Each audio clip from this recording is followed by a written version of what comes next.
Hello YouTube, this is Morgan Airspeed Prime here with my next Boruto video. This is going to be my speculation as we head into Boruto Chapter 63, which I believe is coming out on the 20th, so we're 9 days away from the chapter. That's when I usually do these speculation videos. I don't think we've heard anything officially about it. Really the only thing I suppose we know is that it is going to be a volume ending chapter, so it is the fourth of 4 chapters that is going to be in this volume.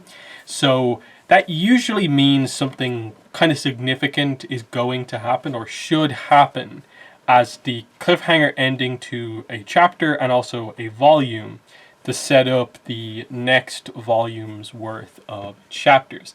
So before we get into just pure speculation, let's go over the previous chapter, chapter 62.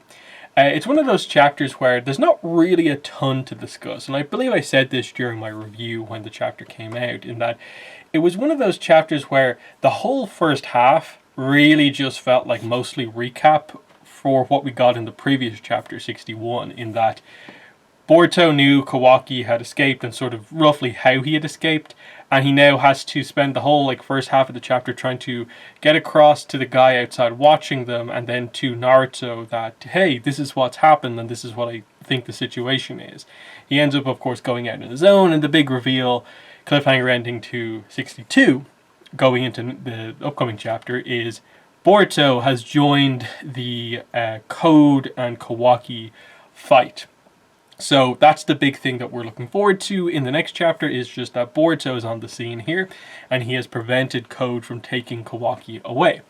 Beyond that, once again we got another mysterious, Amado Shikamaru scene again. They need to at this point just say whatever they're doing with Amado and commit to it. Outside of that, I'd only really say that the only thing that's significant here is that they finally had Kawaki reveal sort of why he's been doing all of this. They've been setting this up for the last couple of chapters, that he kind of feels like he has to do something to help to protect Naruto. And it turns out that yes, he has come out here to sort of give himself up, take the full blame for what happened to Ishiki, and hopefully Code will be satisfied with that and leave everyone, put his vendetta, his revenge against them aside, and take that all out on him. It's this, selfless act here to put all the pressure on him. But of course, Code knows what happens because Ada can tell him. So he doesn't care about that, but Kawaki is part of the plans, of course, because part of the deal between Ada and Code is that Ada wants to actually talk to Kawaki to see if she can actually have sort of a relationship with someone that is not the basis of them liking her on her powers. So that again is the setup for that dynamic whenever that comes to pass, if we get that them meeting at some point. Other than that, he does say a kind of interesting piece of dialogue that he goes on and explains, I have the Otsutsuki will, my plan is to do the whole divine tree thing.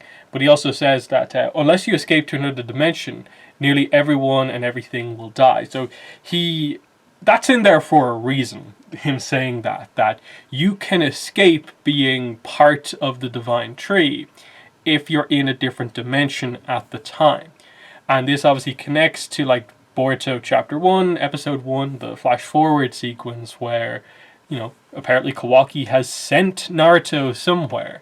And what better way to protect Naruto than potentially the incoming threat of a divine tree consuming all life on the planet, than to send Naruto to a different dimension where he won't be able to come back to this dimension because Naruto does not have space-time ninjutsu, and he'd be protected from whatever happens. Is that sort of the direction that we're going in here? It's this Kawaki almost caring too much about someone he's close to the point where he is doing something like taking someone away from everyone else that only benefits him or something like that, that he's so fearful of losing Naruto he seals him away somewhere. Is that kind of direction we're heading in?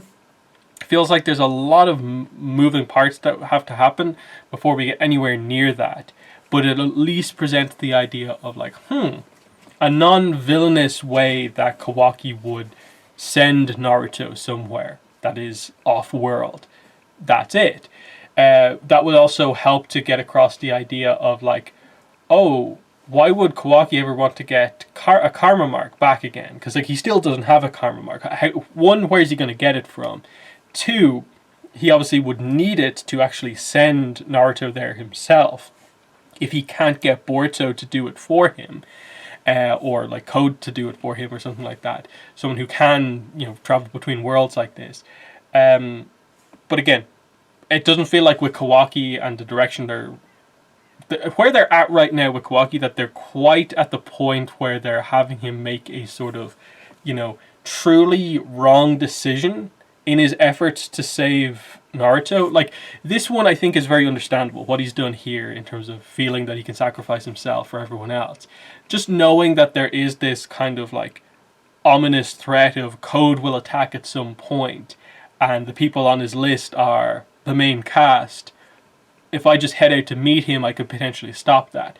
It's obviously a little bit misguided, but you get what he's doing. This does not feel like he's become a bit of a villain about this whole situation yet at all.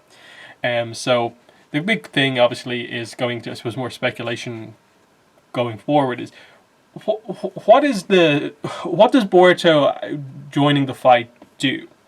Well, it certainly means that Code has a little bit more to go up against here, because Kawaki, really all he has going for him is his unique body and the fact that he has the modifications and can do all that sort of crazy stuff. He has a little bit of ninjutsu, but not enough to really do anything apart from some tricks. Boruto has some decently strong jutsu that theoretically could, I suppose, hurt Code if he is kind of limited at this point, which we know he is. Boruto also is growing to learn how to use the karma mark, and I'm getting the sense that he'll probably use that in this fight quite a bit. Because like if he can absorb jutsu and like that always keeps his energy level topped up, that really does help him prevent Momoshiki from coming out. There's also the interesting point of how does Code really handle Boruto, knowing that if Boruto pushes himself too much, like Momoshiki will appear. Does he only care about Ishiki Otsutsuki, or will he treat Momoshiki Otsutsuki in a different or similar way if Borushiki was to sort of come out again? That's kind of an interesting one to me, because he doesn't specify that he has the Ishiki will. It says, I've inherited the Otsutsuki will, and as per Ishiki's wishes, I'm going to do this.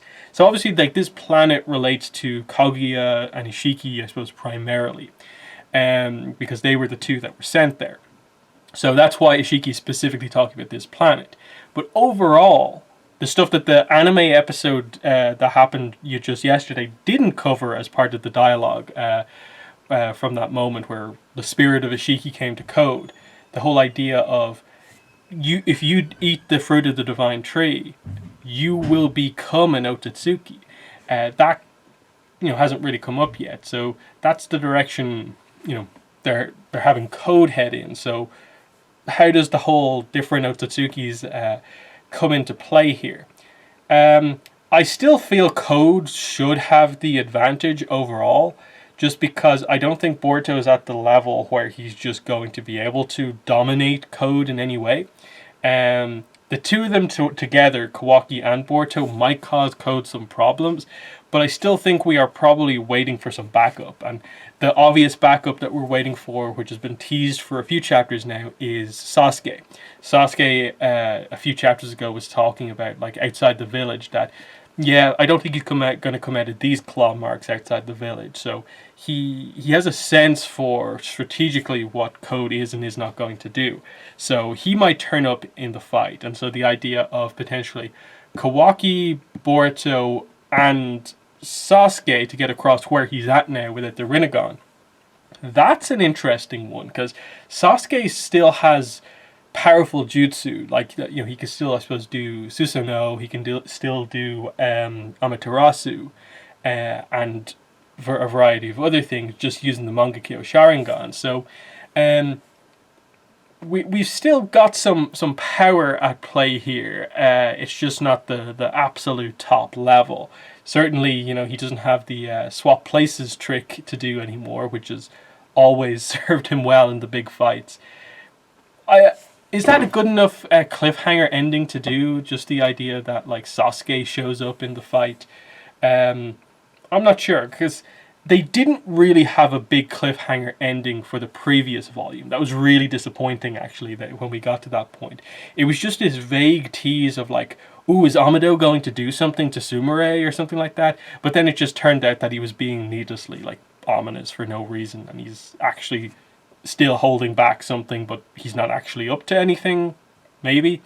So it doesn't have to be that way, especially if they are in a section of the story where they're a little bit like lost in terms of exactly what direction they want to take with the characters. Will it just be a fight chapter and we'll end with like, oh, Boruto and Kawaki have both been defeated, and then it's, Sasuke's arrival. That's, I suppose, the really obvious, like, safe prediction. But the other point is that Boruto did tell the rest of the village. Like, he did tell Naruto that Kawaki is left, this is why he's left. And his intent with heading out ahead of them when he was told to stay back was basically, I'll flare up my chakra. I won't go invisible, so everyone can follow me out to this fight. So yes, Sasuke will probably arrive soon before everyone else, but then the idea is that the rest of the village is going to show up to the fight. So Naruto could show up, and Ada, of course, they've revealed, isn't really a fighter. So is Demon going to somehow appear on the battlefield and we'll get our big fight right here, right now? Or is this just a bit of a battle to present the idea of Code is much more powerful than we think, but we managed to get away relatively unscathed, and this is what leads us into the time skip that we need to train, we need to improve because Code is at this level, or what? The only other thing that I can think of is just that because they have been teasing Amado for forever, what seems like, about like he has something he wants to say to Kawaki but hasn't quite said it. Have they resolved that with just the whole idea of Amado offering him, I can give you effectively the same ability as Code, like the karma will be back, but you won't be a vessel, basically. And Kawaki refused it. Is that still on the table? What's because Amado seems like he cares about Kawaki to a certain degree, and that wasn't necessarily what the whole thing was about a few chapters ago. And then Amado is obviously key to Code getting his limiter removed. Because if that were to happen, then it feels like we don't have anyone right now at the level to defeat him. So that would prompt a time skip, and likely it would prompt the only thing capable of defeating Code if he got the limiter unlocked would be maybe Borishiki could do something. But you'd have to assume like the Jogon maybe coming into play and doing something. But then when are they going to bring up the Jogon again? That's the big question. That it feels like at this stage that's something they have in their back pocket to use whenever they're finally ready to reveal the full truth about what's going on with this whole Otsutsuki thing. And the whole teaser with like Momoshiki and the whole like your blue eyes will like take everything like away from you and so on. Like, but again, it highlights Momoshiki is the Otsutsuki of note here. Code could become an Otsutsuki, but it obviously prompts the question of, in Boruto Chapter 1, Episode 1, what Otsutsukis are really at play here? Because we still have both characters, Boruto and Kawaki. Both of them have karma marks, but Ishiki's now gone. Kawaki currently does not have a karma mark, so Boruto, we assume, probably still has the Momoshiki karma mark, but does Kawaki have the Momoshiki karma mark, or is this so far in the future that Code becomes an Otsutsuki, implants a karma mark on Kawaki, and it's the Code karma mark or something like that? There's so many things that could happen just to get us to that point.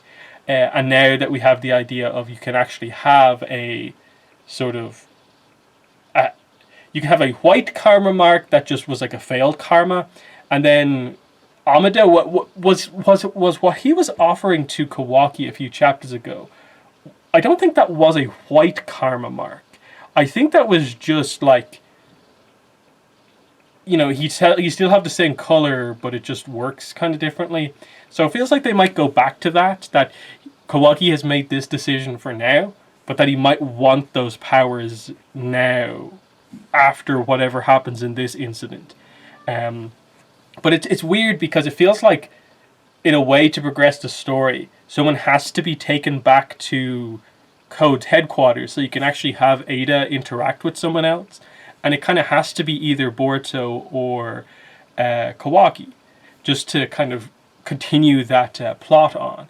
Because it feels like we're dealing with this now, but I don't think they're going to join the battlefield, and you know, it's very up in the air. Again, will we resolve things next week and just, you know, this was the first round, or will we go on and have the whole next volume also be a fight? I think, and I hope this upcoming chapter is the chapter that finally sort of sets us on a path that makes it clearer where exactly we're going, in terms of like how far off is a time skip. Is this a big Code arc that we're dealing with right now, or is this just the first stage of things? But that's, I think, been pretty much everything I want to talk about with the upcoming chapter. In the comments, let me know what your thoughts are, your speculation, your predictions ahead of Boruto Chapter 63 coming on the 20th. But that's been the video. Thanks for watching, and bye.